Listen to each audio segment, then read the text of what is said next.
મહાનગરપાલિકા સ્થાનિક સ્વરાજ્યની ચૂંટણી બાદ હવે નવી બોડી રચવાના તબક્કા માટે તડામાર તૈયારીઓ શરૂ થઈ ગઈ છે।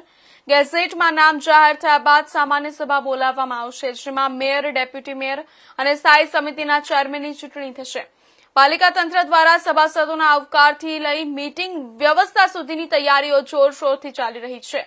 વડોદરા મહાનગરપાલિકામાં નવી બોડીના આગમનને લઈને પ્રશાસન સક્રિય બની ગયું છે। સ્થાનિક સ્વરાજ્યની ચૂંટણી પૂર્ણ થયા બાદ હવે મેયર અને ડેપ્યુટી મેયરના નામ રાજ્ય સરકાર દ્વારા ગેઝેટમાં પ્રસિદ્ધ કરવામાં આવશે। ગેઝેટ જાહેર થયા બાદ મ્યુનિસિપલ કમિશનર દ્વારા એજન્ડા બહાર પાડીને સામાન્ય સભા બોલાવવામાં આવશે। આ પહેલી સામાન્ય સભા ખૂબ જ મહત્વપૂર્ણ રહેશે, કારણ કે એ દિવસથી તમામ ચૂંટાયેલા કોર્પોરેટરોનો 5 વર્ષનો કાર્યકાળ શરૂ થશે। નવા સભાસદોના આવકાર માટે પાલિકા ભવનમાં ખાસ તૈયારીઓ કરવામાં આવી રહી છે।